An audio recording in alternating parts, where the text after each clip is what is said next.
ABC മലയാളത്തിലേക്ക് സ്വാഗതം. Shri TP Jayachandran. നമസ്കാരം. ഓരോ തെരഞ്ഞെടുപ്പ് കഴിയുമ്പോഴും നരേന്ദ്രമോദി പറയും ഇനി ദക്ഷിണേന്ത്യയിലേക്കാണ് നോട്ടം എന്ന്. ആ നോട്ടത്തിനിപ്പോൾ വലിയ ശക്തി കൂടിയിരിക്കുകയാണ്.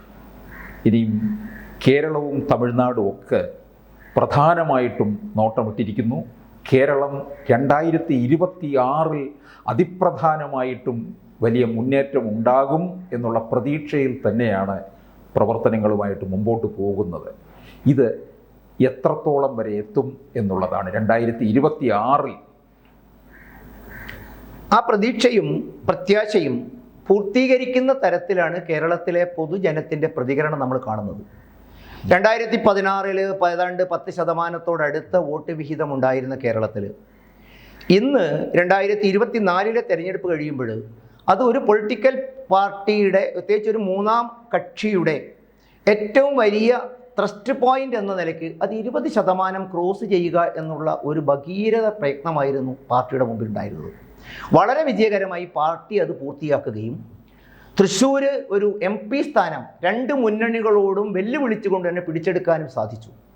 മാത്രമല്ല, തെക്കൻ കേരളത്തിൽ ആറ്റിങ്ങലിലായാലും തിരുവനന്തപുരത്തായാലും അങ്ങ് ആലപ്പുഴയിലായാലും പത്തനംതിട്ടയിലായാലും കേരളത്തിലെ ഇത്തരം തന്ത്രപ്രധാനമായ ജില്ലകളിലൊക്കെ പാർട്ടിയുടെ സ്വാധീനം എതിരാളികളെ വെല്ലുവിളിച്ചുകൊണ്ട് നേടിയെടുക്കാൻ സാധിച്ചു.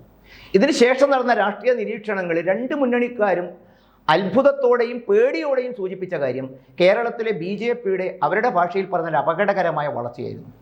കേരളത്തിലെ വികസനരാഹിത്യവും കേരളത്തിലെ യുവജനങ്ങളുടെ അസ്വസ്ഥതകളും അവരുടെ പ്രതീക്ഷയില്ലായ്മയുമൊക്കെ ഒരു പുതിയ കേരളത്തിനെ കുറിച്ചുള്ള അവരുടെ സങ്കല്പത്തിന് നിറം ചാർത്തുന്ന തരത്തിലേക്ക് വളർന്നിരിക്കുന്നു.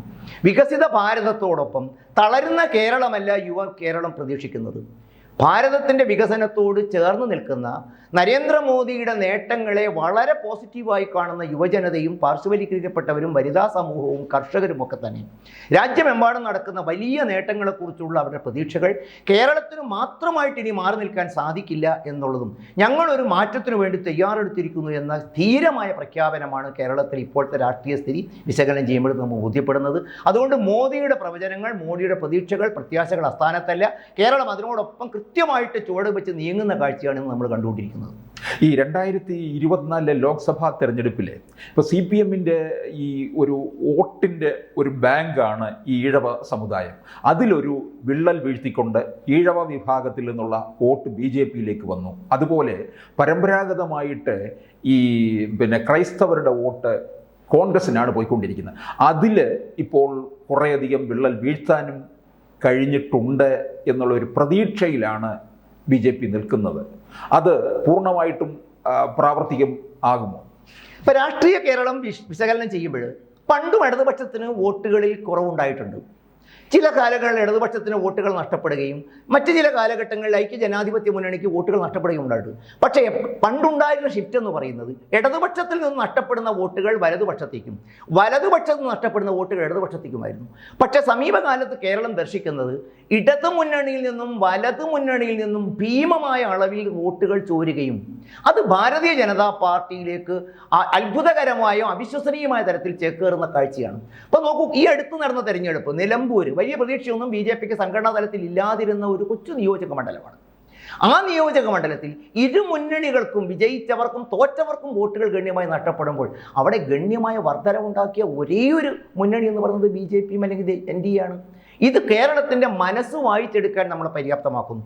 മാത്രമല്ല, അവിടെ ഭയപ്പാടോടെ കണ്ടിരുന്ന ഒരു വിഭാഗം ആളുകൾ സ്ഥാനാർത്ഥി നിർണയമായാലും അവർ ഞങ്ങൾക്ക് BJPയോടൊപ്പം ചേരാൻ തയ്യാറാണ്, മത്സരിക്കാൻ തയ്യാറാണ് എന്ന് പറഞ്ഞുകൊണ്ട് ആ വിഭാഗത്തിൽപ്പെട്ട ആളുകൾ ധൈര്യപൂർവ്വം കടന്നു വരികയും അഭിമാനപൂർവ്വം ഞങ്ങൾ BJPയോടൊപ്പമാണ്, മോദിയോടൊപ്പമാണ്, മോദിയുടെ വികസനം ഞങ്ങളുടെ നാട്ടിലും വേണമെന്ന് പറയാനുള്ള ധൈര്യം കാണിച്ചു തുടങ്ങി എന്നുള്ളതാണ് കേരളത്തിലെ രാഷ്ട്രീയ വിശകലനത്തിൽ നിന്ന്. അത് വളരെ പോസിറ്റീവായിട്ട് തന്നെയാണ് BJP കാണുന്നത്.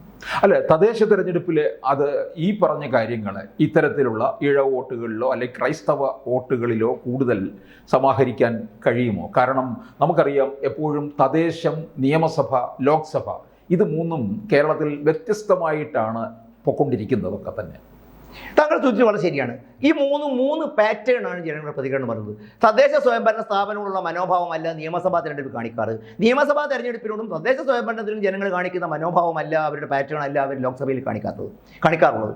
പക്ഷേ ഇത്തവണ BJP ലക്ഷ്യമിടുന്നത് ഏതാണ്ട് കഴിഞ്ഞ ഇത്രയും അനുകൂലമല്ലാത്തൊരു സമയത്ത് പോലും ഏതാണ്ട് 16,600 സീറ്റുകളിൽ BJPക്ക് വിജയിക്കാൻ സാധിച്ചു കേരളത്തിൽ.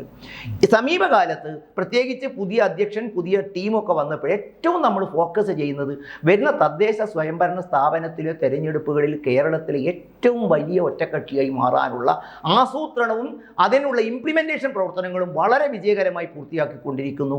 പാർട്ടി പ്രവർത്തകന്മാർ, താഴെ തട്ടുവരെയുള്ള പാർട്ടി പ്രവർത്തകന്മാരുടെ പ്രവർത്തനത്തിൽ വലിയ പ്രതീക്ഷയാണ് കേരളത്തിലെ BJP കാണുന്നത്. അതുകൊണ്ട് തന്നെ അത്ഭുതകരമായ മുന്നേറ്റം ഈ തദ്ദേശ സ്വയംഭരണ സ്ഥാപനങ്ങളിൽ ഉണ്ടാകും. താങ്കൾ ചൂണ്ടിക്കാണിച്ച മാതിരി കണ്ണൂരായാലും ശരി, പത്തനംതിട്ട ആയാലും ശരി, ഇടുക്കി ആയാലും ശരി, വയനാട് ആയാലും ശരി, അത്തരം മേഖലകളിൽ ഈവൻ നമ്മൾ പരിശോധിക്കുമ്പോൾ തീരദേശ മേഖലകളിൽ, മധ്യ കേരളത്തിൽ, അങ്ങ് മലയോര മേഖലകളിലൊക്കെ തന്നെ അവരുടെ നീറുന്ന പ്രശ്നങ്ങളൊന്നും അഡ്രസ്സ് ചെയ്യപ്പെടുന്നില്ല എന്നൊരു ധാരണ അവർക്കുണ്ട്. അതിനൊക്കെ തന്നെ കൃത്യമായ ഉത്തരങ്ങൾ ഇപ്പോൾ ജോർജ് കുര്യൻ തീരദേശ മേഖല നടത്തിക്കൊണ്ട പ്രവർത്തനങ്ങളായാലും, മലയോര കർഷകർക്കിടയിൽ നിൽക്കുന്ന പ്രദേശങ്ങൾ, വന്യജീവി വനം സംഘർഷങ്ങളിലുള്ള, മനുഷ്യ സംഘർഷങ്ങളിലുള്ള സമീപനങ്ങളായാലും, ഇനി പ്രതീക്ഷ മാത്രം ഇതിൽ മാത്രമേ ഉള്ളൂ എന്നൊരു ചിന്ത അടിത്തട്ടിലേക്ക് വളർത്തിക്കൊണ്ടുവരാൻ കൃത്യമായിട്ട് സാധിച്ചിരിക്കുന്നു. അത് എൻകേഷ് ചെയ്യാൻ ഈ തദ്ദേശ സ്വയംഭരണ സ്ഥാപന തെരഞ്ഞെടുപ്പ് സാധിക്കും. പ്രത്യേകിച്ച് ജനങ്ങളുമായിട്ട് ഏറ്റവും അധികം അഡ്രസ്സ് ചെയ്യപ്പെടുന്ന ഒരു മേഖലയാണോ തദ്ദേശ സ്വയംഭരണം. അവരുടെ ദൈനംദിനമായ ജീവിതവുമായിട്ട് ഏറ്റവും അടുത്ത് നിൽക്കുന്ന മേഖലകൾ. അവർക്കൊരു ഉത്തരം നൽകാൻ ഇനി BJPക്ക് മാത്രമേ സാധിക്കുകയുള്ളൂ എന്ന പ്രതീക്ഷയുണ്ട്. അത് വലിയ മാറ്റം വരുന്ന തെരഞ്ഞെടുപ്പ് BJPയിൽ ഉണ്ടാക്കും. ഈ 2024 ലോക്സഭാ തെരഞ്ഞെടുപ്പിൻ്റെ ഒരു കണക്കനുസരിച്ച് നോക്കുമ്പോൾ 11 ഇടങ്ങളിൽ BJP ഒന്നാമത് നിൽക്കുകയാണ്. 9 ഇടങ്ങളിൽ 2ാം സ്ഥാനത്തും 3ാം സ്ഥാനത്തും തൊട്ടടുത്ത് നിൽക്കുന്നുണ്ട്. അങ്ങനെ വരുമ്പോൾ അമിത്ഷാ മുമ്പൊരിക്കൽ പറഞ്ഞ് 2031 കേരളം അധികാരം പിടിക്കുമെന്നാണ് പറഞ്ഞത് കേരളത്തിൽ. പക്ഷേ ഈ കഴിഞ്ഞ നാളുകളിൽ ഉണ്ടായ ഒരു പ്രഖ്യാപനമുണ്ട് 2026. അതൊരു പക്ഷേ ഒന്നുകിൽ അണികളിൽ ഒരു ആവേശം ഉണ്ടാക്കുക, അല്ലെന്നുണ്ടെങ്കിൽ BJP നേരത്തെ പ്ലാൻ ചെയ്തിരുന്നതിൽ നിന്ന് ഒന്നുകൂടെ കേരളത്തിൽ മുന്നോക്കം പോയിരിക്കുന്നു എന്നുകൂടിയല്ലേ തെളിയുന്നത്. നോക്കൂ, ത്രിപുരയിലും പശ്ചിമ ബംഗാളിലും നടന്ന അതേ പാറ്റേൺ ആണ് കേരളം നടക്കുന്നത്. തൃശ്ശൂരിൽ ഒരു പഞ്ചായത്ത് പോലും BJPയുടെ ഭരണത്തിലെത്തിയിരുന്നില്ല. തൃശ്ശൂർ കോർപ്പറേഷൻ BJPയുടെ പ്രതിപക്ഷമായിട്ട് പോലും വന്നിട്ടില്ല. അപ്പോൾ പലരും നമ്മളെ പരിഹസിച്ചത് എന്താണ്? ഒരു പഞ്ചായത്ത് പോലും ഭരിക്കാത്ത, കോർപ്പറേഷൻ മുഖ്യ പ്രതിപക്ഷം പോലും ആവാത്ത തൃശ്ശൂർ പോലുള്ള ഒരു ബോധമുള്ള ഒരു ജില്ലയിലെ ഒരു പാർലമെൻറ്റ് മണ്ഡലത്തിൽ എങ്ങനെ BJP വിജയിക്കും? ഇത് നിങ്ങളുടെ അതിര് കടന്ന അഹംഭാവവും വ്യാമോഹവുമല്ലേ? പക്ഷേ വോട്ടെണ്ണി കഴിഞ്ഞപ്പോൾ നമ്മൾ എന്താണ് കാണുന്നത്? കേരളത്തിലെ ജനതയുടെ മനസ്സിൻ്റെ മാറ്റത്തിൻ്റെ ഒരു സൂചനയാണ് താങ്കൾ ഈ ചൂണ്ടിക്കാണിച്ചതുപോലെ തോന്നുന്നത്. സ്വാഭാവികമായിട്ടും ഇന്നത്തെ കേരളത്തിൻ്റെ മുന്നേറ്റം അമിത്ഷായുടെ നേരത്തെ ഉണ്ടായിരുന്ന പ്രതീക്ഷകളെ കവച്ചു വെക്കുന്നതാണ്. ഞാൻ പറഞ്ഞ അതിൽ കേരളത്തിൽ പാർശ്വവൽക്കരിക്കപ്പെട്ടിരിക്കുന്ന വിഭാഗങ്ങൾ, യുവാക്കളായാലും ശരി, വനിതകളായാലും ശരി, കർഷകരായാലും ശരി, മറ്റു പിന്നോക്ക വിഭാഗങ്ങളായാലും ശരി, അവരൊക്കെയുള്ള അവരുടെ ദൈനംദിന ജീവിതത്തെ അഡ്രസ്സ് ചെയ്യുന്നതിൽ ഭരണകൂടങ്ങൾ പരാജയപ്പെട്ടിരിക്കുന്നു. ആ പരാജയപ്പെട്ടിടത്ത് കേരളത്തിൻ്റെ പുറത്ത് നടക്കുന്ന മുന്നേറ്റങ്ങളെ നമുക്കറിയാമല്ലോ. ഇന്ന് സോഷ്യൽ മീഡിയയും ഒക്കെ വളരെ വലുതായിട്ടുണ്ട്. ഈ മീഡിയയും ഇത്തരം മാധ്യമങ്ങളിൽ പ്രത്യേകിച്ച് യുവാക്കൾ അവർ സോഷ്യൽ മീഡിയയിൽ വളരെ ആക്റ്റീവാണ്. അവർ കണ്ടറിഞ്ഞ ചില യാഥാർത്ഥ്യങ്ങൾ ഇന്ന് അവർക്ക് വലിയ പ്രതീക്ഷയുണ്ട്. അതിൻ്റെ അത്ഭുതകരമായ പരിസമാപ്തിയായിരിക്കും ഈ തദ്ദേശ സ്വയംഭരണ സ്ഥാപന തെരഞ്ഞെടുപ്പ്. അത് വരാൻ പോകുന്ന നിയമസഭാ തെരഞ്ഞെടുപ്പിൻ്റെ ഒരു പക്ഷേ ഉള്ള അതിൻ്റെ ഒരു ബ്രേക്ക് ത്രൂ ആയിട്ട് തന്നെ മാറും. അതുകൊണ്ട് തന്നെ അതൊരു അശേഷം BJPക്ക് സംശയമില്ല. കേരളം മാറ്റത്തിന് തയ്യാറെടുത്തിരിക്കുന്നു. ആ മാറ്റത്തിൻ്റെ സാക്ഷ്യപ്പെടുത്തലായിരിക്കും തദ്ദേശ സ്വയംഭരണ സ്ഥാപന തെരഞ്ഞെടുപ്പ്. അതിൻ്റെ ഒരു അടുത്ത ഘട്ടമായിരിക്കും നിയമസഭാ തെരഞ്ഞെടുപ്പ് എന്ന കാര്യത്തിൽ BJPക്ക് അശേഷം സംശയമില്ല. അല്ല, നമുക്കറിയാവുന്നതാണ് 2 സീറ്റിൽ നിന്നാണ് ഇന്ന് കാണുന്നത് നമ്മൾ BJP രാജ്യം ഭരിക്കുന്നത്, ലോകത്തെ ഏറ്റവും വലിയൊരു പാർട്ടിയായി മാറിയതും. 43-45 സീറ്റുമായിട്ട് ഇന്ത്യയിലെ UPA സർക്കാരിലെ ഒരു തിരുത്തൽ ശക്തിയായി നിന്ന ഇടതുപക്ഷത്തിൻ്റെ സ്ഥിതി ഇപ്പോൾ നമുക്കറിയാവുന്നതാണ്. അപ്പോൾ അത് കേരളത്തിലും അത് ദുർബലമായി കൊണ്ടിരിക്കുന്നു എന്നുള്ളതാണ്. എനിക്കിതിനകത്ത് വേറെ സംശയം, കോൺഗ്രസ് മുക്ത ഭാരതം എന്നുള്ളത് BJP 2014 മുതൽ പ്രഖ്യാപിത ലക്ഷ്യമായിട്ട് കൊണ്ടുവരുന്നുണ്ട്. ഇപ്പോൾ അമിത്ഷാ കേരളത്തിൽ വന്നപ്പോൾ ഉണ്ടായ പ്രസ്താവന മുഴുവൻ CPM-ന് ഉന്നം വെച്ചുകൊണ്ട് തന്നെയായിരുന്നു. കോൺഗ്രസിനേക്കാൾ കൂടുതലായിട്ട് CPM-ന് ഉന്നം വെച്ചിട്ടില്ലേ? അല്ല, സ്വാഭാവികമായിട്ടും കേരളത്തിലെ ഭരണകക്ഷിയും കേരളത്തിൽ തകർക്കപ്പെടേണ്ടതുമായ പ്രഥമ ശക്തി എന്ന് പറയുന്നത് CPM തന്നെയാണ്. പക്ഷേ കഴിഞ്ഞ കാല തെരഞ്ഞെടുപ്പ് സാക്ഷ്യപ്പെടുന്നത് എന്താണ്? കഴിഞ്ഞ ലോക്സഭാ തെരഞ്ഞെടുപ്പായാലും ഇടതുപക്ഷം തകർന്നിടത്ത് വിചാരിച്ചൊരു മുന്നേറ്റം ഉണ്ടാക്കാൻ ജനങ്ങൾ പ്രതീക്ഷ നൽകുന്ന ചില പകരം സംവിധാനങ്ങൾ മുന്നോട്ട് വയ്ക്കുന്നതിൽ ജനങ്ങളുടെ വിശ്വാസം നേടിയെടുക്കുന്ന കാര്യത്തിൽ ഐക്യജനാധിപത്യ മുന്നണിയും പരാജയപ്പെടുന്നു. അതുകൊണ്ട് ഇടതുപക്ഷത്തിൻ്റെ തകർച്ചയായാലും വലതുപക്ഷത്തിൻ്റെ തകർച്ചയായാലും ആത്യന്തിക ഗുണഭോക്താക്കൾ BJP ആയിരിക്കും. അതിൽ നമ്പർ 1 ടാർഗറ്റ് എന്ന നിലയിൽ നമ്മൾ CPM-നെ കാണുന്നു, ഇടതുമുന്നണിയെ കാണുന്നു.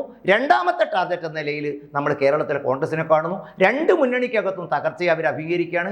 ഈ തകർച്ച വലിയ മുന്നേറ്റം കേരളത്തിൽ ഉണ്ടാക്കും. കേരളത്തിൻ്റെ രാഷ്ട്രീയ രംഗത്ത് വലിയ മാറ്റമായിരിക്കും തെരഞ്ഞെടുപ്പ് മുമ്പോട്ട് വയ്ക്കുന്നത് എന്ന കാര്യത്തിൽ ഒരു സംശയം BJP-ക്കില്ല.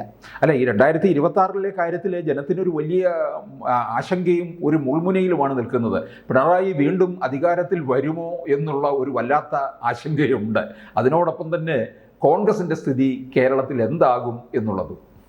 നോക്കൂ, കിറ്റും ക്ഷേമ പെൻഷനും അവരുടെ വലിയ വാഗ്ദാനങ്ങൾ തെറ്റിദ്ധരിക്കപ്പെടുകയോ അല്ലെങ്കിൽ വഞ്ചിക്കപ്പെടുകയോ ആയിരുന്നു 2014 എന്നുള്ള തിരഞ്ഞെടുപ്പാണ് എന്നുള്ള അനുഭവമാണ് ജനങ്ങൾക്കുള്ളത്. ക്ഷേമ പെൻഷനുകൾ നടത്തിയിരിക്കുന്നു. ആശുപത്രിയെക്കുറിച്ചും വിദ്യാഭ്യാസത്തെക്കുറിച്ചുമുള്ള വാഗ്ദാനങ്ങൾ പൊള്ളയാണ് തെളിയിക്കപ്പെട്ടിരിക്കുന്നു. കേരളത്തിലെ എല്ലാ സർവകലാശാലകളിലും ഡിഗ്രി തലങ്ങളുമുള്ള സീറ്റുകൾ ഒഴിഞ്ഞു കിടക്കുകയാണ്. ഊതി വീർപ്പിച്ച ബലൂൺ പൊട്ടിപ്പോയതാണ് സത്യത്തിൽ ഈ കോട്ടയത്തെ ആശുപത്രിയുടെ തകർച്ചയും. വിദ്യാഭ്യാസ രംഗത്ത്, ആരോഗ്യ രംഗത്ത് ശസ്ത്രക്രിയയ്ക്ക് നൂല് വരെ വാങ്ങിയിട്ട് വേണം ആശുപത്രിയിൽ പോകണമെന്നുള്ളത്. ഈ തരത്തിൽ കെട്ടിപ്പൊക്കിയ വാഗ്ദാനങ്ങളും വഞ്ചനാപരമായ നിലപാടുകളും തകർന്നിരിക്കുന്നു. അതുകൊണ്ട് തന്നെ അവർക്ക് പ്രതീക്ഷയിൽ ഇതിനൊരു ബദൽ സംവിധാനം മുന്നോട്ട് വയ്ക്കാൻ UDF-ൻ്റെ കയ്യിലില്ല എന്നുള്ളതും അവർക്കിടയിൽ അധികാര തർക്കത്തിൻ്റെ വ്യാപ്തിയും ജനങ്ങൾ തിരിച്ചറിയുന്നു. അതുകൊണ്ട് തന്നെ 5 കൊല്ലം കൂടുമ്പോഴോ അല്ലെ 10 കൊല്ലം കൂടുമ്പോഴോ ഉള്ള ഈ പരസ്പര കൈമാറ്റത്തിന് പകരം ഒരു സ്ഥായിയായ വികസനം, വികസിത ഭാരതത്തോടൊപ്പം വികസിത കേരളം എന്നുള്ള സംസ്ഥാന അധ്യക്ഷന്റെ മുദ്രാവാക്യത്തിന് വലിയ സ്വീകാര്യതയാണ് കേരളത്തെ പശ്ചാത്തലത്തിലുള്ളത്. ആ നേട്ടം BJP എന്തായാലും കാര്യമെന്നായിട്ട് ഒരു തർക്കവും വേണ്ട. നന്ദി ശ്രീ ജയചന്ദ്രൻ. നമസ്കാരം. കൂടുതൽ വാർത്തകളും വിശേഷങ്ങളും നിങ്ങളിലേക്ക് എത്താൻ ABC മലയാളം സബ്സ്ക്രൈബ് ചെയ്യുക, ബെൽ ബട്ടണും അമർത്തുക.